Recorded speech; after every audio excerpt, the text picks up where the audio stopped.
This series of programs is about a branch of mathematics called algebra.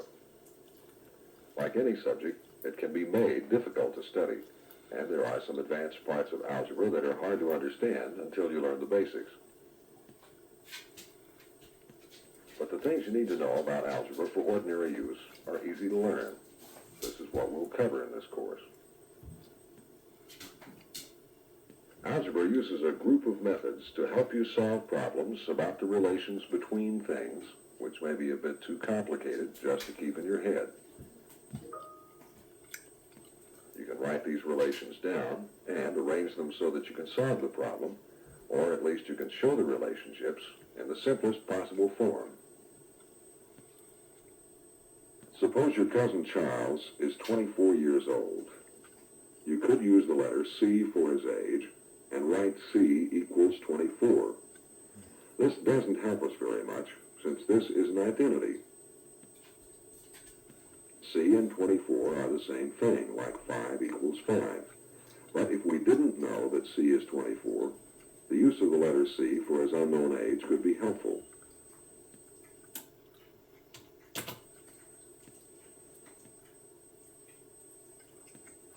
Suppose you remember that 3 years ago, Charles had his 21st birthday. How old is he now? A simple equation would be C equals 21 plus 3. And we would easily solve this equation for C. How old is Charles now?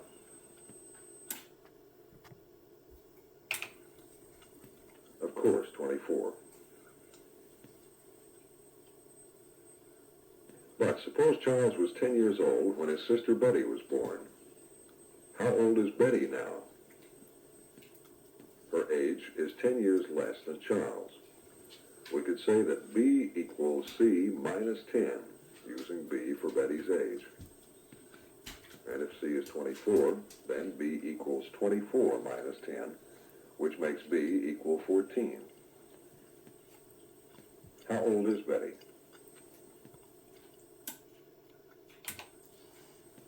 Correct. These problems are, of course, quite simple, but you can imagine that equations in algebra may be used to solve quite complex problems. In algebra, we use letters and other symbols to stand for an unknown quantity. In algebra, what would you mean by B or C, or X or Y?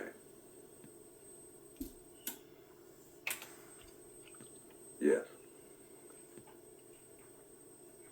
In algebra, we could add, subtract, multiply, and divide expressions with these symbols just as in arithmetic. We should be careful about one matter, however, for since the letter X is often used in algebra for an unknown quantity, we can't use it any longer as an arithmetic sign for multiplying. Instead, we may use a space and a raised dot between numbers, or we can use brackets or parentheses. Thus, 2.3 means 2 times 3, and so does 2 next to a 3 in parentheses. What is the value of this expression?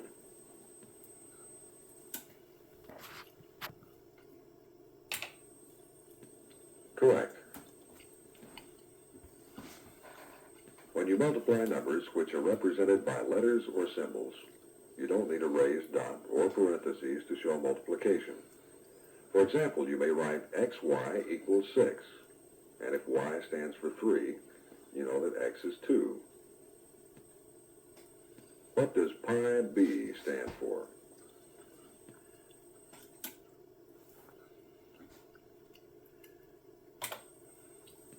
Yes. Letters which represent unknown or variable numbers are shown just like arithmetic numbers in algebra, when you add, subtract, or divide, except that generally we avoid the division symbol with a bar and a dot above and below it. Instead, we use the horizontal line, which is used for fractions to separate numerator and denominator. The expression on the top is divided by the term or expression below the line. Here's a hint which may save you some trouble. Try to avoid expressing a division operation by saying divide 3 into 27 or divide y into x. It's always less confusing to say 27 divided by 3, or x divided by y, or even 27 over 3, or x over y. In algebra, brackets or parentheses allow you temporarily to treat an expression with more than one term, just as if it had only one term. For example, x plus 3 can be enclosed in parentheses, and then multiplied by a number or letter as if it were one term. How could you show the quantity x plus 3 multiplied by y?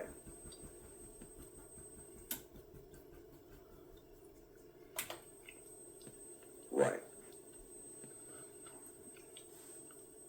Show how the product of A times the quantity B plus 2 would look. Right. Another way to show the product of A times the sum of B plus 2 would be to multiply A times each of the terms. That is, A times B, then plus A times 2. This would then give us AB plus 2A. Notice that for convenience we arrange the letters which are multiplied in alphabetical order. Also, to avoid confusion, we like to put numbers first in product terms. One law in algebra is the commutative law, which says that 3 plus 2 is the same as 2 plus 3, and 3 times 2 is the same as 2 times 3. This law works for addition and multiplication, but would it be correct to say that 3 minus 2 is the same as 2 minus 3, or 3 divided by 2 is equal to 2 divided by 3? Right. The associative law of addition and multiplication tells us that when you add 2 plus 3, then add 4, you get the same answer as when you add 2 to the sum of 3 plus 4. Also, you may multiply 2 by 3, then later multiply the product by 4 to get the same result as if you multiplied 2 times the product of 3 and 4. What's the name of this law?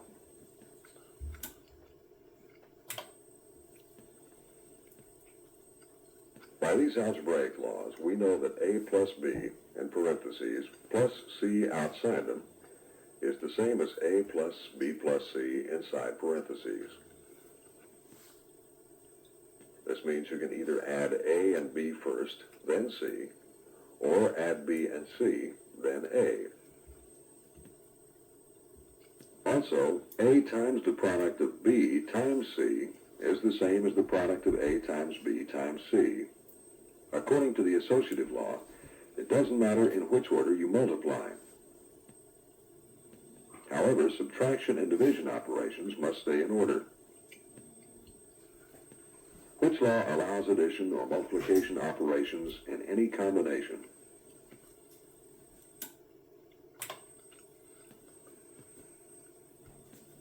There's another law of algebra called the distributive law, which concerns the combination of addition and multiplication, and is a bit harder to remember.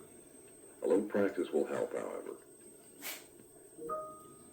The distributive law tells us that 2 times the sum of 1 and 3 can be calculated either by multiplying 2 times 1, then 2 times 3, then adding the products, or by adding 1 and 3 and multiplying 2 times the sum.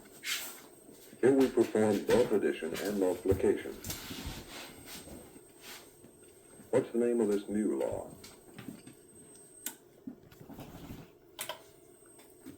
Right. If we multiply 2 times pi times A times B, we would write it as 2 pi AB. This is called a single term. There are no addition or subtraction operations within an algebraic term.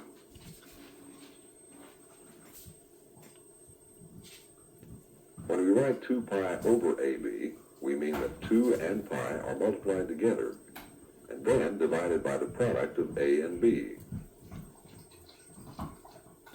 What would you call 3 times 4? Yes. When an algebraic expression has more than one term, it is called a polynomial. There is a special word used for a polynomial with just two terms, like 2x plus 3y. What would you guess it's called? Of course. You remember that we use the parentheses to enclose several terms so they can be treated as one quantity, like b plus 2 inside parentheses. When we wish to show that this binomial, b plus 2, is multiplied by something else, we use the parentheses and indicate, for example, a times b plus 2 by writing a parentheses b plus 2. We could remove the parentheses by multiplying a times each term in the binomial. In this case, we would have ab plus 2a. Let's say that we were looking at a family album, and Betty showed us a picture of Charles and herself taken a few years before. At that time, Betty said she was half as old as Charles. If B is Betty's age when the picture was taken, and C stands for Charles' age at the time, what would be a true equation statement? Right. We could also say that Charles' age was twice Betty's, or C equals 2B. Let's write another equation about Charles and Betty's ages. Charles is 10 years older than Betty. How would you say this in algebra?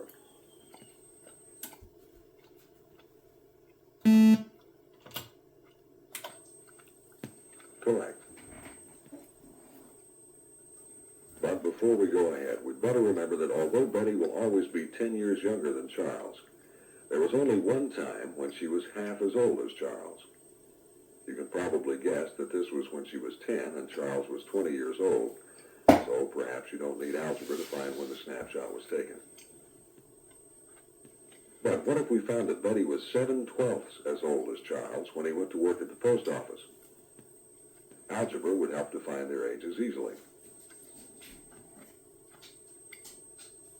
If one morning you sold a customer 2 pounds of apples and 3 pounds of carrots, another customer 4 pounds of apples and 1 pound of bananas, and a third customer 2 pounds of bananas and 5 pounds of carrots, how much did you sell altogether? You could say 2A plus 3C for the first customer's apples and carrots, then 4A and 1B for the second customer, then 2B and 5C, and so on. Obviously, you could combine the same kinds of fruit and vegetables for your total sales that morning. If you didn't mix apples and bananas, what would you have as an algebraic sum?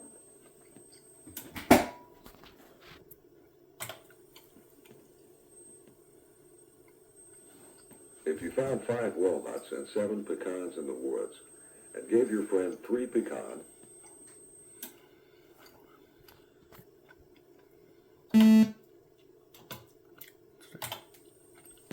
right. You must be sure to add or subtract only like terms. You remember a term in algebra is just one letter or number, or if there's more than one letter or number, they are all multiplied together. There are no addition or subtraction operations within an algebraic term. Like terms are those in which all the letters are the same, even though the numbers may be different. 2AB and 3.6AB are like terms. 4xy and pi xy are like terms, since pi is a fixed number. But you can't add 4xy and 2x plus 3y and then combine any terms. Which of these is correct?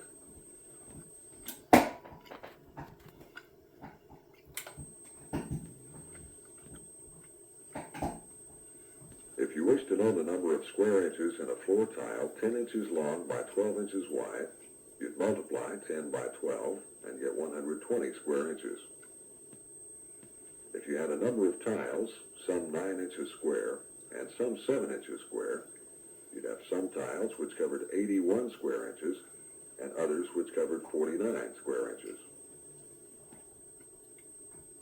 Any number multiplied by itself can be represented by the number with a small 2 at its top right. Thus, x times x is called x squared, and it's written like this.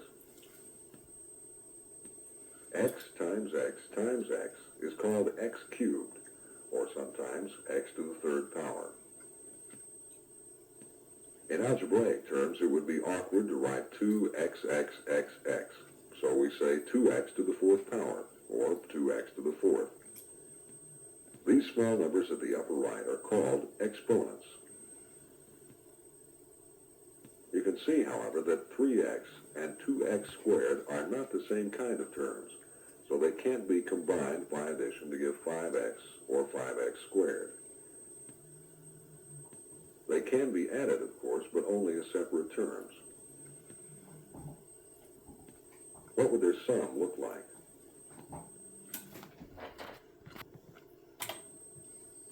Right. What would you call 2x squared plus 3x?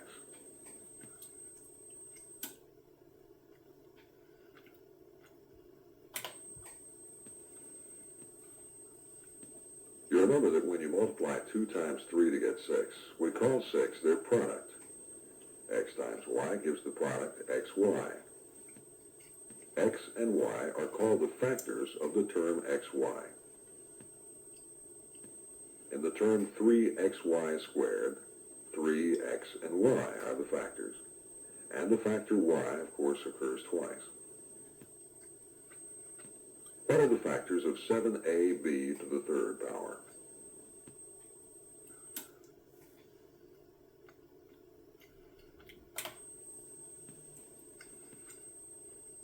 How would you show the sum of 2x and 4x plus 3?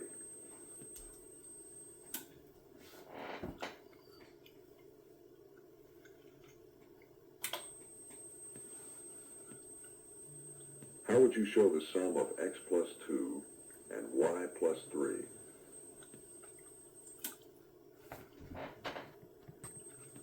Right. How would you show the product of 2 and 3y? Remember, a product is the result of a multiplication.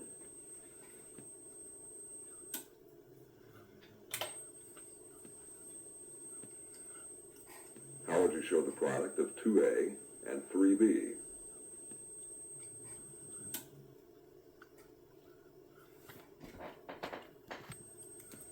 Right. What's the product of 3 times the binomial 2x plus 3y?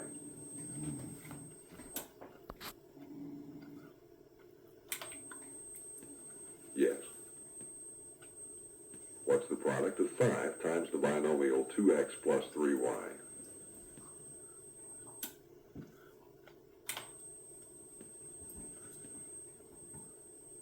In algebra, what does x usually represent?